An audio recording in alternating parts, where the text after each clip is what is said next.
Kule video le bekade ngangipostile ngikhuluma ngoba Nxamalala.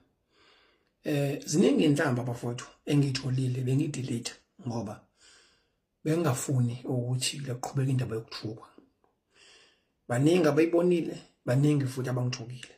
Kodwa nje ngifuna nje ukuthatha nje into ezimbalwa.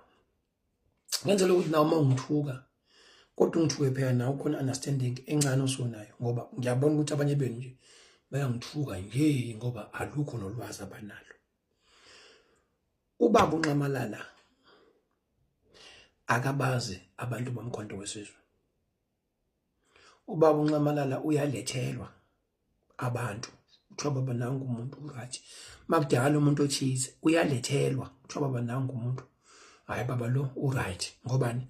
Akabazi ubaba uNxamalala abantu bomkhonto wesizwe. I-High Command ibafeyile kakhulu abantu bomkhonto wesizwe. Angifuni ukukhulumela abanye abantu, angeke ngikhulume mina njengokhoma. Ngesikhathi indaba kaFloyd Shivambu simemeza, ngimemeza ngwabala abanye abantu, ngimemeza, ngikhuluma, ngangigxeka kakhulu. Abanye benu baze bangi-unfollowa, bengithuka abanye benu. Bathi mina ngibulalani umkhonto wesizwe. I-High Command yayikhona lithi busani khoma ukukhuluma izinto kwi-media. Kodwa as a leadership yomkhonto wesizwe kwakumele mangabe ibona ukuthi khona izindaba zomkhonto wesizwe eziphucukayo kwi-media, ake sivule umnyango la khona amamemba omkhonto wesizwe kukhona something la kumele babhodle khona. Abazange baze bakwenze lokho. Khuluma nge-leadership yomkhonto wesizwe ukuthi uma ngabe indaba zomkhonto wesizwe sikhulunywa ku TikTok ezilangalaleni, kwakumele leadership ababunqama phela adimnakayazi abantu abaclose naye, abayeduze naye ekufunza benza umsebenzi loyo. Kwakumele bavule indawo la khona mangabe ukhona inkinga uhambe uyobhodla khona.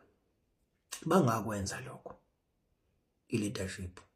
Uyazi ukuthi kunamamemba omkhonto wesizwe ahamba ayovala i-office eThekwini.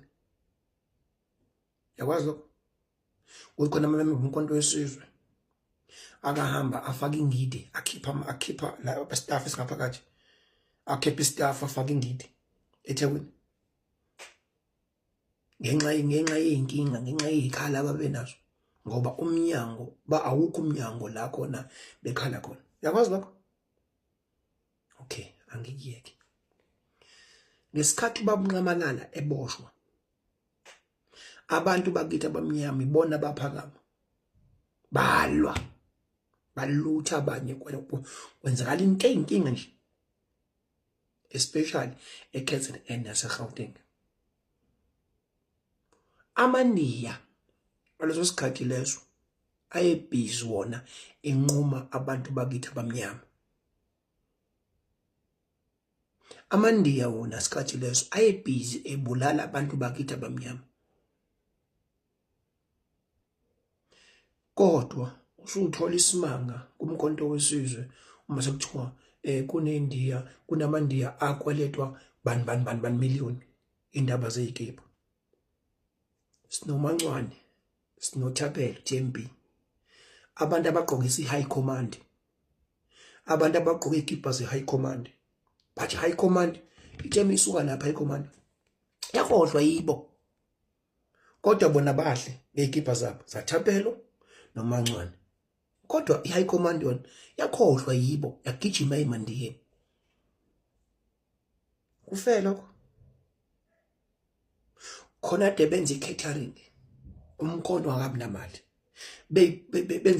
Bevolunteer benza i-catering. Namhlanje lo bantu laba babe beceleni. Sekhona amakhampani amanye.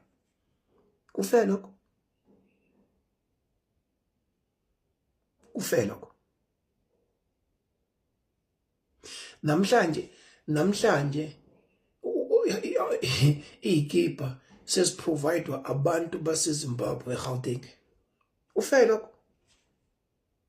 Mawubuka wona kufela lokho. Kufe nje lokho. Mawubuka. Kufela khona. Ubaba uNxamalala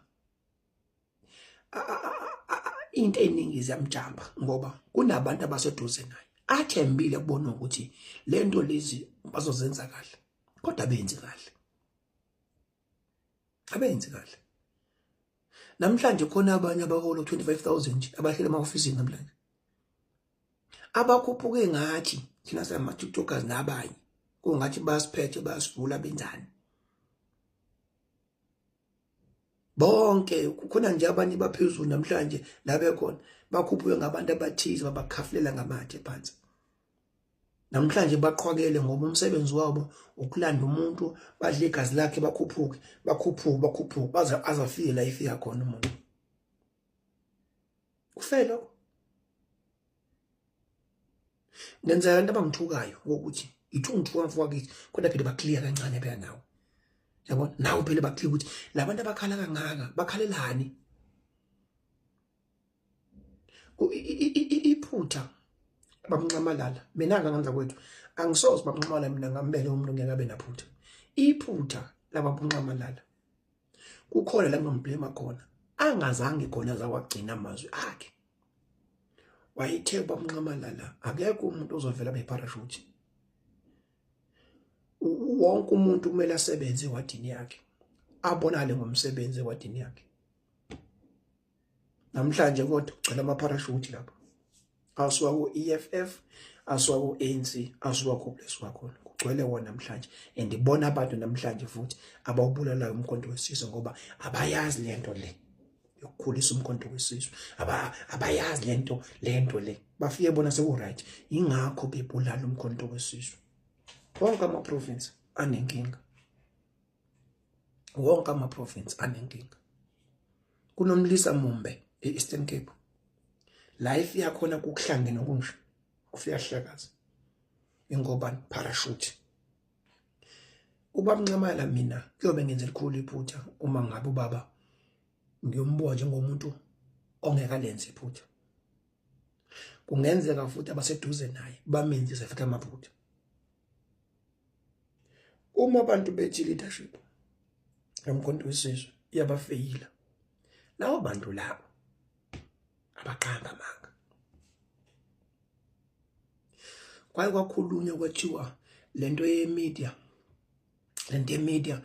ngoba ibanjwe ama-TikTokers kumele ama-TikTokers asondezwe asetshenziswe kulento yemedia ngoba iwona eqalile. Kwakhona omunye ucathi umkhonto wesizwe wakubo wayihijacka leyo nto leyo kwawuyena oseyiphethe. Lento ya-communication kwawuyena umuntu oseyiphethe. Ingakho phela if mangabe ungena wena into yokuthi ufuna phela ukuthi ube umkhovu wakhe control manje asifani-ke phela-ke asifani. Ngenzela ukuthi mina ube ne-clue yokuthi yini le eyenza ukuthi abantu bomkhonto wesizwe bakhale. Ungasheshi ukuthuka umuntu ungazange uzumuzwa. Ungasheshi ukudefenda ungazange uzumuzwa. Yabona kuyimani babuncamalala athi ngiyeke futhi leyo ngoba ibuhlungu kakhulu ke leyo nje ibuhlungu kakhulu futhi ngiyazi ukuthi mhlawumbe nawo wayithola wayizwa. Angicabanga ukuthi ukhona umuntu omthanda phezulu ngoba ibuhlungu leyanto yashaya enhlizweni. Siyamthanda babuncamalala, siyamthanda kakhulu babuncamalala kodwa mase kudlalwa ngaye kubuhlungu kuthina. Kubuhlungu kuthina uma ngabe siyasibona nina nidlala ngaye senenza noma yini enifunayo. Kubuhlungu kuthina ngoba siyamthanda thina, sifuni ngaye. Kubuhlungu kuthina.